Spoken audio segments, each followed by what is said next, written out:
Olá a todos, eu sou o Cauê, sejam todos muito bem-vindos a mais um vídeo do Revisando com Questões, o nosso conteúdo semanal aqui na JJ Mentoria, focado nas provas de revalidação médica, especialmente a prova do Revalida do INEP, da UFMT e da USP. Pessoal, hoje vamos comentar algumas questões relacionadas ao bloco de preventiva e epidemiologia. O que nós vamos fazer? Então a gente vai falar hoje basicamente de níveis de prevenção. Isso é algo bastante importante, algo que está em pauta, algo que está relacionado também a rastreamento, que também são questões que são comuns de cair, alguma coisa que cobre algo sobre rastreamento. Mas aqui basicamente a gente vai falar sobre os níveis de prevenção primário, secundário, terciário e quaternário. Só que, para a gente falar de níveis de prevenção, a gente tem que falar um pouquinho de outras coisas também. Níveis de atenção, a gente vai ter que falar um pouquinho também em relação à promoção de saúde. Então, para a gente poder entender melhor, eu vou fazer um resumo aqui para vocês. Vou apresentar um pouquinho desse contexto todo em relação aos níveis de prevenção e o que está ali em volta. E depois a gente vai fazer algumas questões. Tem muitas questões para a gente fazer hoje, tá? Vai ser um pouco diferente dos outros. Normalmente eu faço 4, 5. Hoje a tendência é fazer aí 8, 10, até um pouquinho mais de questões para a gente poder fixar realmente esse tema, tá legal? Então vamos lá. Em relação aos níveis de prevenção, o que nós temos? Hoje é comum a gente falar em nível de prevenção primário, secundário, terciário e quaternário. Só que, vamos voltar lá na história. Antes, o termo mais comum de ser utilizado era promoção da saúde. Então, promoção da saúde e níveis de prevenção. Lá no início do século XX, a promoção de saúde ela foi denominada pela primeira vez. Então, lá no início do século XX, começaram a falar sobre isso. E a primeira coisa que falaram foi promoção da saúde. Foi elaborado naquele momento 4 funções da medicina: promoção da saúde, prevenção das doenças, tratamento dos doentes e reabilitação. Segundo essa concepção, a promoção da saúde envolveria ações de educação em saúde e ações estruturais do Estado para melhorar as condições de vida da população. Então era algo bastante abrangente, era algo que não tinha ali, a gente não falava em primária, secundária, terciária ainda, tá legal? Lá em 1965, o Livell e Clark, eles propuseram o modelo da história natural da doença, composto por 3 níveis de prevenção. Temos lá, então, o nível de prevenção primária, prevenção secundária e terciária. Esse modelo de Livell e Clark, lá de 1965, tem um pouquinho de discordância em relação a essas datas, tá, pessoal? Tem alguns lugares que eu achei que estava 1965, em outros estava 1976. Então, assim, isso também não vai ser importante, tá? Mas o modelo de Livell e Clark realmente é algo bastante importante para a gente saber. É um modelo que hoje ele é considerado um pouco desatualizado, mas como foi um primeiro modelo ali que separou realmente primário, secundário e terciário, ele sem dúvida nenhuma é um modelo interessante, é um modelo que nos ajudou em determinado momento e mesmo para poder chegar no que a gente tem hoje, tá legal? Então a gente não pode deixar ele de lado. Vamos falar então do nível de prevenção primário. A prevenção primária ela inclui ações voltadas a impedir a ocorrência das doenças antes que elas se desenvolvam no organismo dos pacientes, ou seja, é um período pré-patogênico. Esse paciente que vai sofrer ou vai ter uma ação da prevenção primária, ele não tem a doença, tá legal? Então isso é extremamente importante saber. Refere-se então ao período pré-patogênico e diz respeito a ações sobre agentes patógenos e seus vetores. Tá? Então, ações sobre os patógenos e vetores. Subdivide-se em 2. Normalmente a gente divide em 2 ali, promoção da saúde e proteção específica. Tá legal? Os dois são uma divisão ali da prevenção primária. E na prevenção secundária, o que nós temos? Nós temos lá que as ações da prevenção secundária ela ocorrem em situações nas quais o processo da doença já está instaurado. Vamos lá, então aqui mudou tudo. Primária a gente não tinha doença, secundária a gente já tem a doença. Essa intenção da prevenção secundária é uma melhora uma melhora na evolução clínica para os indivíduos já afetados, tá? Impedindo ou retardando a evolução das enfermidades, através da execução de procedimentos diagnósticos e também terapêuticos, tá? Então aqui o início do tratamento, o tratamento imediato, ainda faz parte aqui da prevenção secundária, tá legal? Além disso, as ações da fase secundária também têm como meta interromper ou reduzir a disseminação da doença em uma população específica. Nós também podemos dividir em duas partes, na verdade em dois níveis, a prevenção secundária. Nível 1, diagnóstico precoce, e 2, limitação da incapacidade. Então, fazendo-se o diagnóstico precoce, esse paciente já estando doente, já estando no período patogênico, isso ajuda. E também a limitação da incapacidade. Imaginemos aí que um paciente tenha uma certa doença, se ele não tratar, essa doença vai causar uma incapacidade, ele vai ter uma piora lá na frente. Então, fez diagnóstico precoce e começou a tratar imediatamente, esse paciente pode interromper aí essa doença e limitar essa incapacidade, tá legal? Então isso faz parte da prevenção secundária. E quanto à prevenção terciária? Nessa fase, as ações preventivas ocorrem quando o quadro patológico já evolui a ponto de se manifestar de uma forma estável a longo prazo. Vamos lá. Então, primário não tínhamos a doença, secundário tínhamos já a doença instaurada, no terciário a gente já tem a doença instaurada e também uma forma estável a longo prazo. Então a gente imagina cura com sequelas ou um processo de cronificação, ok? Nesse período da prevenção terciária. Tais situações exigem cuidados preventivos específicos para que as limitações impostas pela doença prejudiquem o mínimo possível a vida das pessoas, famílias e comunidades afetadas. Em relação às condições crônicas, que infelizmente hoje é muito comum, uma questão particularmente complicada é a manutenção da adesão do paciente às ações de cuidado a longo prazo. Por quê? Esses pacientes crônicos, normalmente eles precisam de tratamentos, talvez a vida toda ou por um período relativamente grande, né? Por meses, talvez anos, e isso acaba dificultando também, tá legal? Em relação à prevenção quaternária, no modelo de Livell e Clark, a gente não tinha a prevenção quaternária, tá? A prevenção quaternária, basicamente, ela vem do que foi acontecendo ao longo do tempo. E ela veio basicamente para corrigir, ok? Então as ações em saúde, tanto preventivas quanto curativas, elas têm sido consideradas em algumas situações excessivas e também agressivas, tornando-se um fator de risco para a enfermidade e doença. Às vezes o paciente tem uma doença leve, ele passa por um procedimento e aí tem um agravo dessa doença.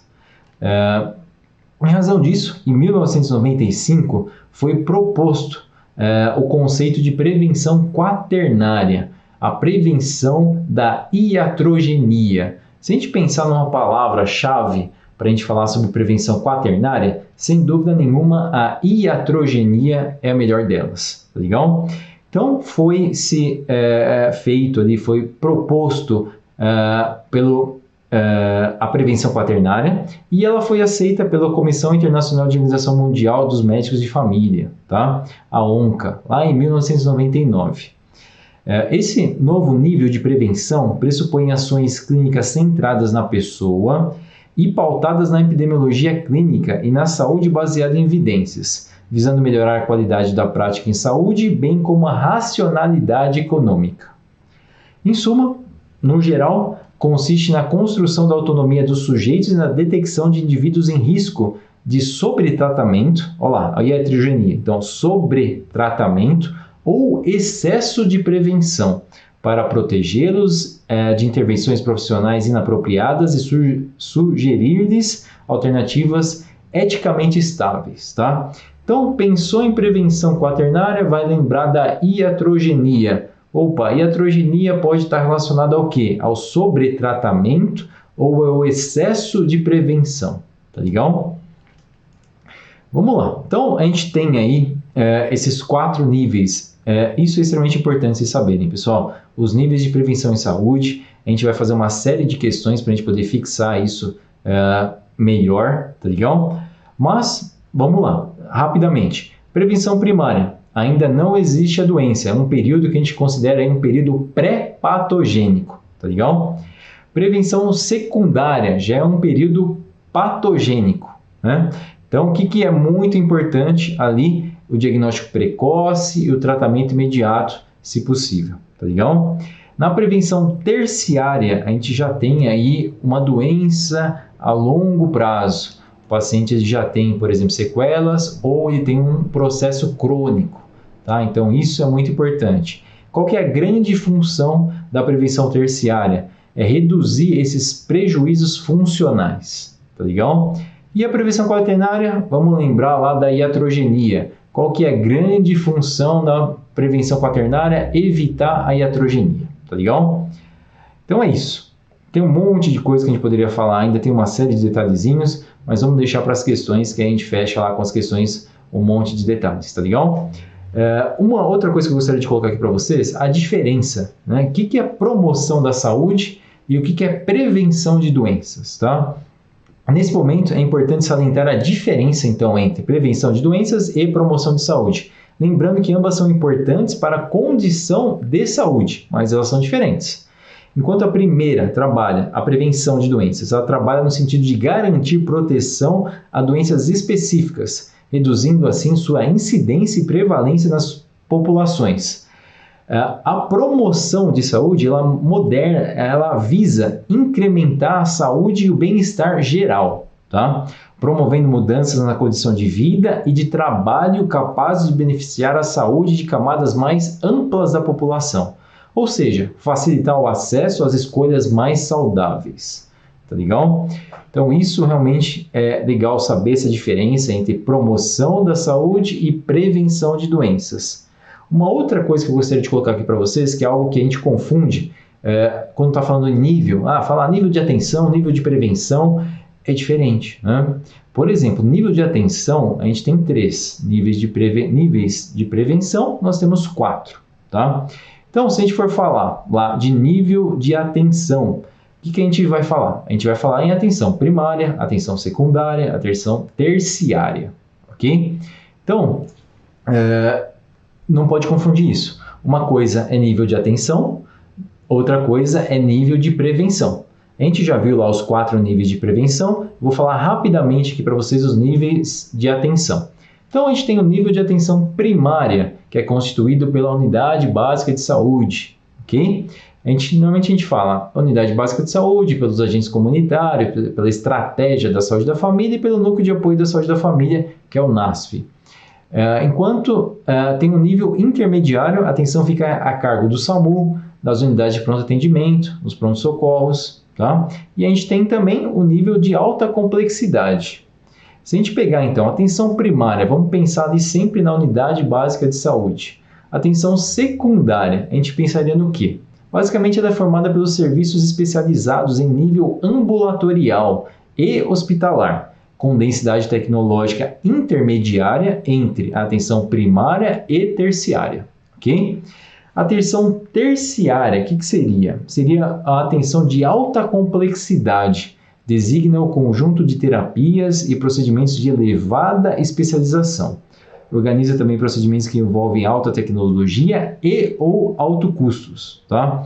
Então, se pensar numa cirurgia de traumato-ortopedia, numa cirurgia oncológica, numa diálise, numa neurocirurgia, num transplante, né? Transplante é algo que a gente normalmente dá como exemplo da atenção terciária, que é algo que realmente exige uma alta complexidade, uma alta tecnologia, normalmente altos custos. Então, assim, pensou em atenção terciária, você vai pensar num hospital de alta complexidade e um grande exemplo aí, sem dúvida, são os transplantes de órgãos, tá legal? Então, só para a gente fazer uma diferenciação, uma coisa é nível de prevenção, outra coisa é nível de atenção. Espero que vocês nunca mais confundam isso, tá legal? Vamos lá, questão número 1, então. O que nós temos? Qual alternativa define o conceito de prevenção quaternária? Pessoal, vocês vão ver que é muito comum ser cobrado os níveis de prevenção, e o que acaba sendo mais cobrado é o nível de atenção quaternária, tá? Eu peguei uma série de questões de provas de residência médica, peguei questões relativamente novas, aí, de 2018 até 2020, isso despenca, é muito comum cair nas provas de residência médica, inclusive eu peguei algumas questões aí desse ano já, tá? Então vamos lá, alternativa A é a utilização dos conhecimentos sobre a história natural da doença em questão e sua utilização através dos modelos aceitáveis no período pré-patogenese das doenças. Período pré-patogenese vai ser nível primário, né? Não tem dificuldade quanto a isso. Um conjunto de ações que visam reduzir a incapacidade de forma que se permita uma rápida e melhor reintegração do indivíduo na comunidade, no âmbito da saúde mental. Não, isso não é quaternário. A C. Conjunto de ações que visam evitar a doença na população, removendo os fatores causais, ou seja, visam a diminuição da incidência da doença envolvendo a promoção de saúde e proteção específica. Não foi isso que nós vimos como prevenção quaternária. D. É uma ou mais condições de prevenir e que aborda o perfil de causar ou contribuir para para que o risco aconteça, no âmbito domiciliar ou comunitário. Não.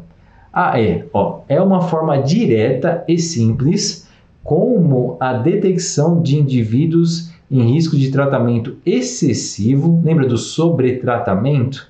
Para protegê-los de novas intervenções médicas inapropriadas e surgir-lhes alternativas eficazmente evitáveis ou aceitáveis, na realidade, tá? Alternativas eticamente aceitáveis.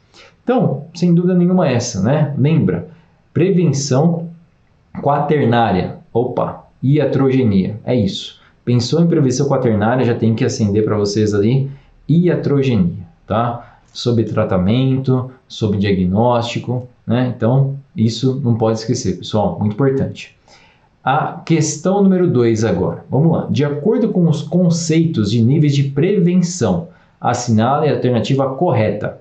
Alternativa A. Prevenção secundária é a ação tomada para remover causas e fatores de risco de um problema de saúde individual ou populacional antes do desenvolvimento de uma condição clínica. Errado. A gente sabe que a prevenção secundária ela está dentro ali do período da patogenese, né? A B. Prevenção primária é a ação implementada para reduzir em um indivíduo ou população os prejuízos funcionais consequentes de um problema agudo ou crônico, incluindo reabilitação. Não, né? Totalmente fora. A C. Prevenção terciária é a ação realizada para detectar um problema de saúde em estágio inicial. Não, né?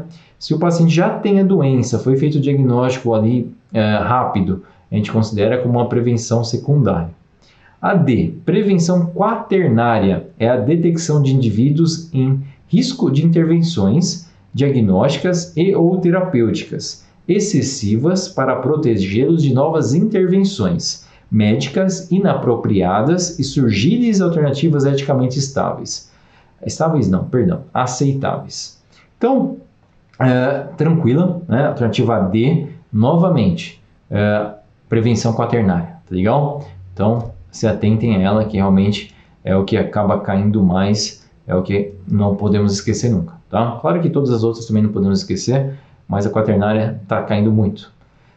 Questão número 3, pessoal, vamos lá. Assinale a alternativa correta. Homem, 46 anos de idade, 1,80 m de altura, com 66 quilos, não fumante, que pratica exercícios físicos regularmente. Sem história familiar de doença vascular isquêmica, sem queixas, pede para fazer exame de colesterol de rotina. Ou seja, ele tem um bom peso, ele não fuma, ele pratica esporte, ele não tem história familiar de doenças vasculares isquêmica e não tem queixas, tá? Então, o que a gente vai fazer? Ele pede para fazer exames de colesterol de rotina, pois seu colega de trabalho infartou recentemente.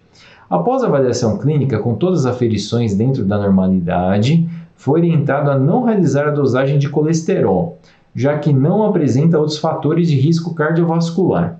A conduta pode ser considerada prevenção. Então, esse paciente ele não tem necessidade. Então, a gente não precisa fazer um sobrediagnóstico, né? A gente não precisa sair pedindo um monte de exames para quem não precisa.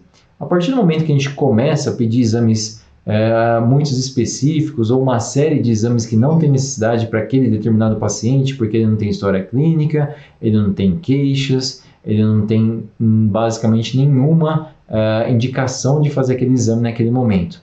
Nesse caso, a gente vai considerar que a gente vai fazer uma prevenção quaternária, ou seja, a gente vai evitar a iatrogenia, tá legal? Então, a alternativa C é a alternativa correta. Vamos lá, questão 4.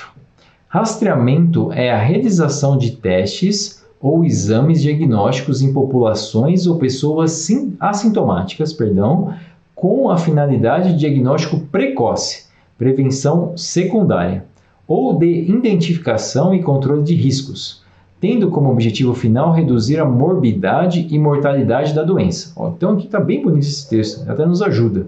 Agravo ou risco rastreado. Em um paciente assintomático do sexo masculino de 53 anos de idade, os seguintes exames, se solicitados, são considerados de rastreio. Quando a gente fala de rastreio, pessoal, tem muita controvérsia, tá? Tem coisas que são considerados bons métodos de rastreio em diferentes partes do mundo. No Brasil é ruim, na Inglaterra é ruim, Portugal é ruim, depende, tá legal? Tem uma série de estudos, tem a Cochrane que faz uma série de estudos em relação ao rastreamento, tem bastante material legal que eu vi lá. Então tem muita controvérsia, legal? No Brasil nós temos um caderno do Ministério da Saúde só sobre rastreamento. É um caderno bem legal, só que é um caderno infelizmente um pouco antigo. Então tem muita coisa que acabou ficando mais ali, as sociedades acabaram colocando como pauta para rastrear, e esse caderno acabou ficando um pouco obsoleto em algumas partes, tá legal? O que nós temos aqui? Então a gente tem um paciente de 53 anos de idade que a gente deve utilizar algum método que é considerado de rastreio bom, tá? Então o que nós temos? A gente tem a alternativa A, glicemia em jejum e inquirir sobre tabagismo. O B, hemograma e colesterol total. O C, EAS e glicemia de jejum. O D, colesterol total e creatinina. Pensando em rastreio, pessoal, o que nós temos aqui? A partir de 50 anos de idade é interessante que a gente faça realmente o pedido da glicemia em jejum e saber se o paciente fuma. A gente sabe que o fumo, o fato do paciente fumar, tabaco, né, ele ser tabagista, aumenta e muito a probabilidade dele desenvolver um infarto ou mesmo um acidente vascular cerebral, tá? Então, por isso da importância da gente inquirir, perguntar sobre o tabagismo, tá legal? E também fazer um exame de glicemia para verificar se esse paciente ele tem aí diabetes ou não, tá? Então, a alternativa correta, a alternativa A. O hemograma normalmente não é um método de rastreio, o EAS também não é, colesterol total e creatinina não é comum também a gente utilizar como rastreio, tá legal? Então, é importante saber de acordo com a idade. Se tivesse, por exemplo, 35 anos e ia fazer glicemia e inquirir sobre tabagismo, não necessariamente seriam esses, tá legal? Então, vai ser muito focado na idade do paciente. Aqui, dava para a gente, querendo ou não, ir eliminando. Não seria tão difícil essa questão. Mas pode cair algo um pouquinho mais difícil. Como tem muitas controvérsias, eu não quis colocar a lista para vocês, tá? Do que a gente vai pedir de acordo com a idade. Porque realmente tem muita controvérsia. Tem alguns exames que realmente são mais utilizados no Brasil. A gente pensando na colpostologia, no ultrassom de mama. Esses são exames que hoje eles são bastante utilizados no Sistema Único de Saúde em todo o Brasil. Se eu falar para vocês que é exatamente igual, provavelmente não, né? O Brasil é muito grande, cada local tem algumas especificidades, mas esses dois exames realmente eles são bastante utilizados como método de rastreio, dentre outros, tá? Vamos lá. A questão número 5. Considerando o tema prioritário da campanha Novembro Azul, de promoção à saúde do Ministério da Saúde de 1916, e a principal causa de morte da população masculina de 20 a 59 anos de idade, assinale a alternativa correta. A gente sabe, pessoal, que infelizmente, né, a campanha de Novembro Azul está muito pautada no câncer de próstata, tá? Eu lembro trabalhando na unidade básica de saúde, era muito comum os pacientes virem nesse período para fazer exames relacionados à próstata, tá? Normalmente o PSA. Então, vinha um monte de paciente em busca de saúde, eles falam assim, poxa, eu preciso fazer exame de próstata, tá? Eles não queriam saber se eles estavam obesos, se eles tinham diabetes, se eles eram hipertensos, não. Eles queriam saber se eles tinham alguma alteração na próstata ou não, tá legal? Quando ele fala assim, a principal causa de morte da população masculina de 20 a 59 anos no Brasil, independente de você saber ou não o que causa mais morte na população masculina nessa idade, é relativamente tranquilo a gente imaginar que não é o câncer de próstata, tá? O câncer de próstata, tá? Ele é um câncer que a gente considera como um câncer indolente. É um câncer que normalmente, claro que não é 100% dos casos, mas normalmente ele tem um avanço, ele é um câncer lento, tá legal? Muitos pacientes com 70, 80, 90 anos têm câncer de próstata, tá? Mas acabam morrendo de acordo com uma outra patologia, tá? Então, normalmente a gente considera o câncer de próstata como um câncer indolente, sendo que tem casos mais graves, tem casos que realmente ele avança mais rápido, e aí realmente a coisa é um pouco diferente, tá? Então, basicamente aqui tem essa controvérsia, falar, pô, Novembro Azul, vamos tratar câncer de próstata, tá? Vamos pegar então os pacientes jovens até 50, 60 anos, sendo que não é realmente a doença que mais mata, então fica algo bastante controverso.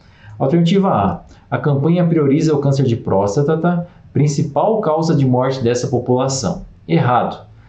Normalmente prioriza o câncer de próstata, tá? De alguma forma, mas a gente sabe que não é a principal causa de morte nessa população específica de 50 a 59 anos. De 20 a 59 anos, perdão. A B, a campanha não tem impacto na principal causa de morte desta população. Verdade, né? Não é o que a gente vê, tá legal? A C, o rastreamento de câncer de próstata, tá, tem demonstrado impacto na mortalidade. Não, né?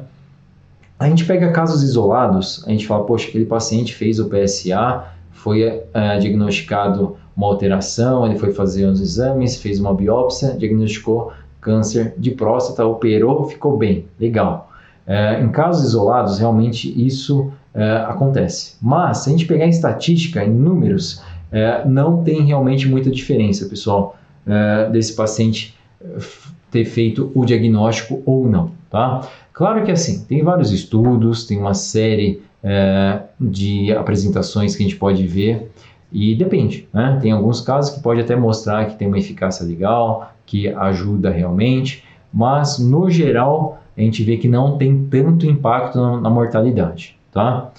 A D, o preconceito é o principal obstáculo para a diminuição da mortalidade dessa população. Não, né? Se fosse assim, tem que fazer o exame de toque para diagnosticar uma alteração na próstata, se a alteração for diagnosticada e tratada, esse paciente não vai morrer. Mas não é isso que acontece, né? Porque não é realmente essa população de 20 a 59 anos que morrem de câncer de próstata, tá? Ou pelo menos não é a massa, né? O grande número de pacientes que morrem com câncer de próstata nessa idade, tá legal? Então ficaríamos com a B, a campanha não tem impacto na principal causa de morte dessa população.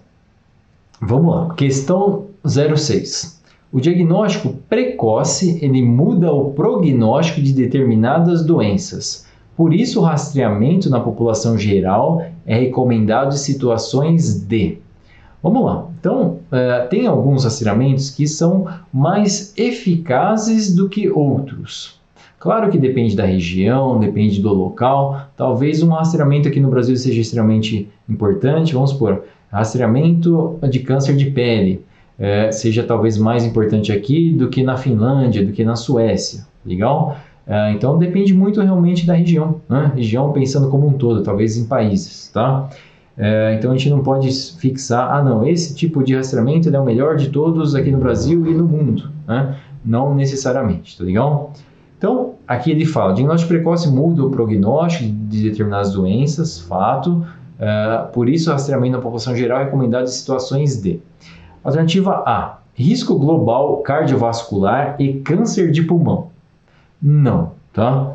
O B, hipotireoidismo subclínico e câncer de próstata, tá?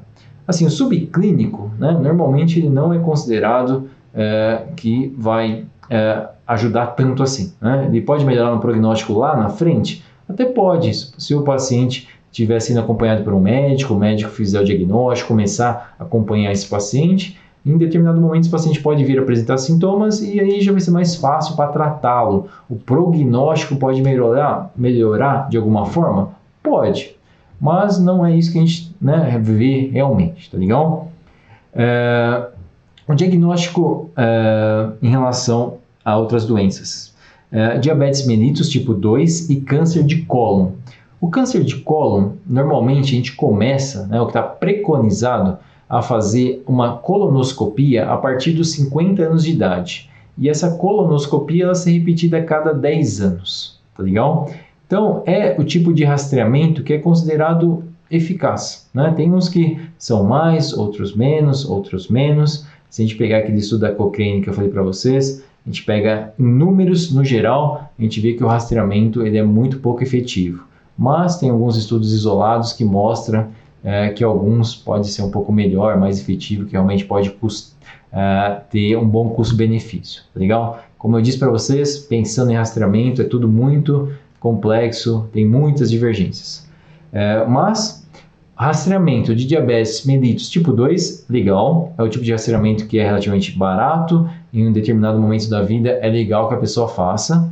E do câncer de cólon também é um tipo de rastreamento que é considerado importante, que ele tem ali pelo menos uma eficácia regular ali, que eles consideram que deve ser feito em algum momento o rastreamento, tá? Se a gente pensar na população brasileira, se a gente falar, não, a partir de hoje eu vou rastrear todos os homens com 50 anos de idade, vou fazer a colonoscopia. A gente tem uma população relativamente grande já, então isso dificultaria. Por isso que ainda temos bastante dificuldade para isso, tá legal? A colonoscopia é um exame que não está acessível em muitos municípios brasileiros, então isso dificulta muito e aí esse rastreamento acaba não pegando muito, né? Mas é um rastreamento dentre os que nós temos considerado aí com bom custo-benefício. AD, esteatose hepática e câncer de mama. Esteatose hepática normalmente a gente faz através do ultrassom do abdômen total, mas a gente não vai fazer aí de forma de rastreamento. Em algum momento, se o paciente tiver sinais e sintomas, chegar com uma queixa, a gente vai pedir um ultrassom de abdômen total e pode fazer o diagnóstico de esteatose, mas aí já não é rastreamento, né? O paciente tem sinais e sintomas. Nesse caso, seria uma investigação diagnóstica, tá legal? Então, vamos ficar aí com a alternativa C, diabetes mellitus tipo 2 e câncer de cólon. Questão 7, pessoal. A medida preventiva relacionada à maior média de aumento da expectativa de vida em uma população é... Vamos lá, essa daqui muitas pessoas erraram, mas é bastante interessante. A próxima questão também está relacionada a isso, bem legal. Então, a medida preventiva relacionada à maior média de aumento da expectativa de vida em uma população.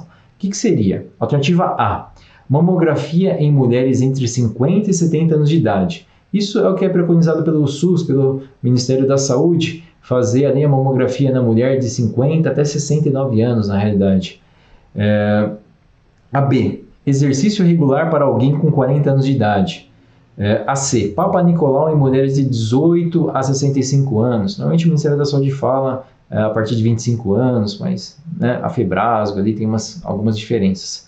E a D, incentivar um fumante de 35 anos a parar de fumar. Então, eu acredito que muitos tenham dificuldade para responder essa questão, né?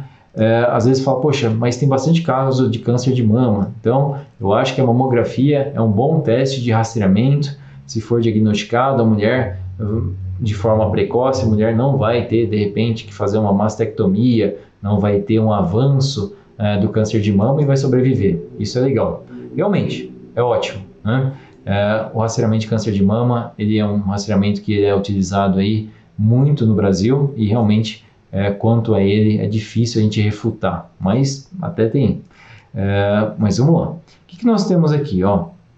Então, a correta, pessoal, é o incentivar um fumante de 35 anos a parar de fumar, tá legal? Por quê?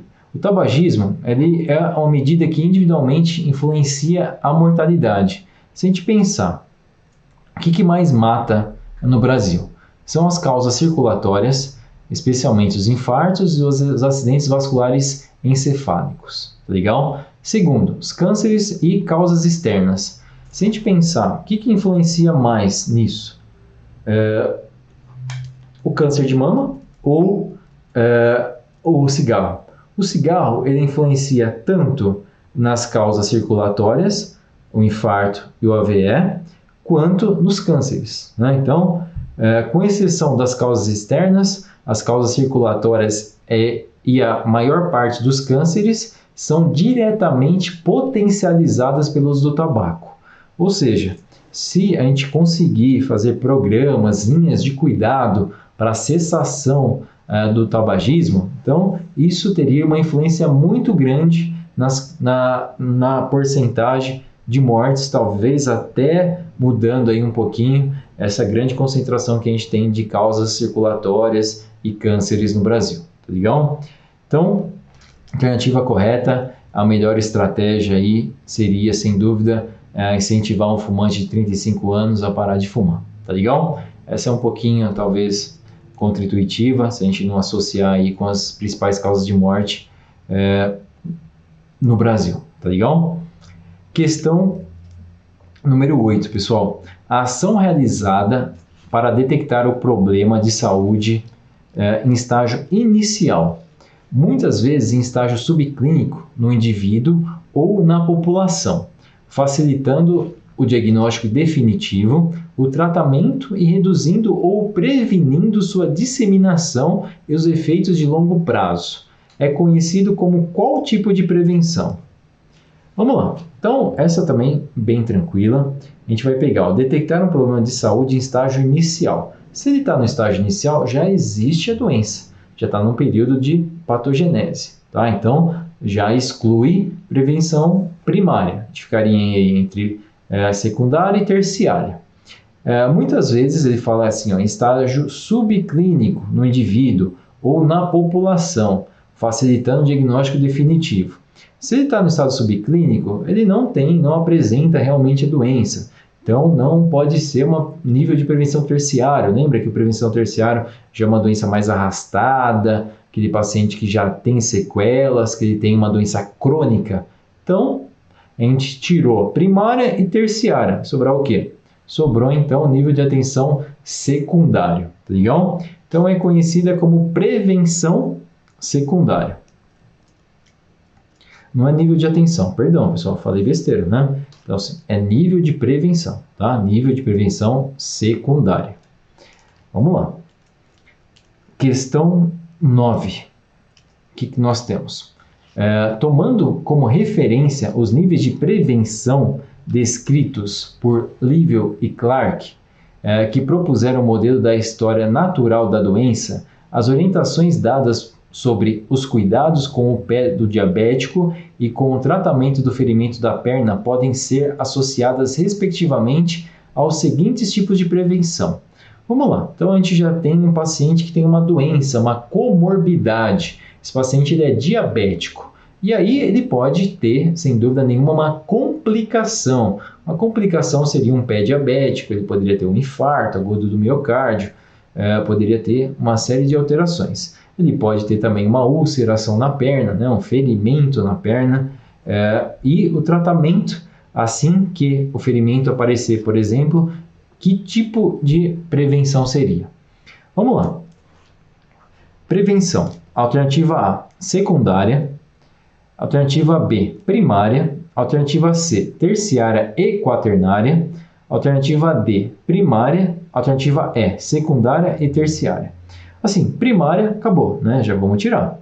Tudo que tem primária, então, saiu, tá? Então, saiu lá a B e a D. Em relação à quaternária, tem quaternária? Tá prevenindo heterogenia aí? Não, né? Então, a gente vai tirar ali a B, a C e a D. A grande dúvida ficaria, então, entre a A e a E. Lembrando que prevenção secundária é tanto aquele diagnóstico precoce quanto o tratamento precoce. O paciente tem diabetes. Ok, a diabetes está sendo tratada. Ah, o paciente tem diabetes e apareceu uma lesão, tem um pé diabético. Opa, vamos diagnosticar rapidamente para começar a tratar o quanto antes, para diminuir ali as consequências dessa alteração.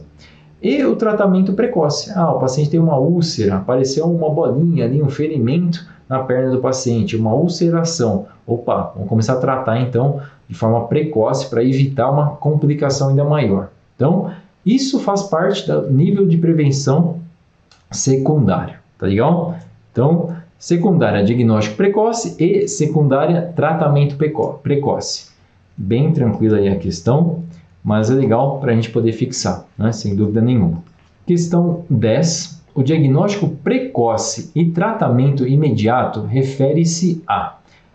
Mesma coisa, né? Só para a gente fixar, tá? Diagnóstico precoce e tratamento imediato refere-se a nível secundário, tá legal? Então, bem tranquila, vocês veem que é muito comum baterem nessa tecla, nível primário, secundário, terciário, quaternário, o que está acontecendo, qual o nível de prevenção? Se vocês saberem isso, bem, vocês vão acertar sem dúvida nenhuma, tá legal? Questão número 11, uma outra questão bonita também, o uso de anticoagulantes na trombose venosa profunda para diminuir o risco de embolia pulmonar. É um exemplo de prevenção. Vamos lá. Se você vai evitar, vai utilizar uma medicação na trombose profunda, ou seja, o paciente já tem um TVP ali. O que a gente tem? A gente tem um nível primário? Não, né? A gente já tem a comorbidade, a doença. Então vai ser terciário, secundário ou quaternário. Aqui ele fala, o uso de anticoagulantes na trombose venosa profunda para diminuir o risco de embolia pulmonar. Ou seja, o paciente ele tem uma doença, ele vai, entre aspas, tomar aquela medicação, ou mesmo ele vai sofrer uma influência de uma determinada medicação para evitar uma doença mais grave, algo mais complicado. Tá? Então, basicamente seria isso. Então, o paciente já tem TVP, independente de que doença tem, já temos uma doença em curso. Isso é o mais importante de identificar. Agora, buscamos então evitar a progressão da doença, ao mesmo tempo em que tratamos a condição base. Como a doença já está estabelecida, então, alternativa A, que falava primária, está errado. Como a doença ainda não causou dano permanente, e a anticoagulação não buscaria reverter ou melhorar algum já causado, não é reabilitação, ou seja, não é o nível de prevenção terciário, tá legal? A D falava da prevenção quaternária. Por último, né, então, não buscamos reduzir as incidências de iatrogenia. No caso, o anticoagulante não é para diminuir a iatrogenia, tá legal? Então, a gente ficaria com a B, né? Como estamos buscando tratar a doença e evitar sua progressão ou complicações. Ou seja, o paciente tem um TVP e aí, sem não tratar, ele tem um risco maior de ter um tromboembolismo pulmonar. Então, vamos agir de alguma forma para que ele não tenha essa complicação, não tenha aí essa progressão da doença. Isso seria, no caso, um nível de prevenção secundário, tá legal? Então, estamos diante aí de uma prevenção secundária, tá? Então, isso eu acredito que seja o mais comum de cair, especialmente nas provas de revalida do INEP, da UFMT, ele colocar ali uma história clínica e aí você vai ter que identificar, opa, esse anticoagulante, ele está agindo como? Ele está sendo realmente secundário ou terciário, tá? Então, prestem atenção em relação a isso, ou até mesmo ele pode estar causando uma heterogenia, né? De repente o paciente já tem uma medicação e aí acrescenta uma outra, que essa outra não mostra que tem uma boa eficácia, que de acordo com os estudos não mostra melhora na qualidade de vida ou mesmo no tratamento do paciente. Nesse caso, esse excesso, esse sobretratamento, aí seria uma iatrogenia, tá? Então não dá para fixar algo. O anticoagulante vai ser sempre secundário? Não, né? Depende do contexto, tá legal? Então é isso, pessoal. Finalizamos então com essas questões. A ideia hoje era apresentar para vocês os níveis de prevenção, primário, secundário, terciário, quaternário, e a gente fazer aí um monte de questões, tá legal? Essas questões foram todas de provas de residência médica de 2018 até 2020. Vocês podem ver que tem muita intersecção entre essas questões. Basicamente, vocês entendendo, né, não decorem, entendam, né, o que é primário, secundário, terciário e quaternário, vocês vão conseguir acertar essas questões sem muitas dificuldades. E são questões quentes para a prova, sem dúvida nenhuma, a chance de cair é relativamente grande aí numa prova objetiva e mesmo numa prova discursiva. Eu acho que é uma questão bonita aí que o examinador pode trabalhar e é algo que realmente, como generalistas, a gente precisa saber muito bem, tá legal? Então é isso, um grande abraço, pessoal, ótimos estudos para vocês e até a próxima semana com o nosso próximo RCQ. Abraço!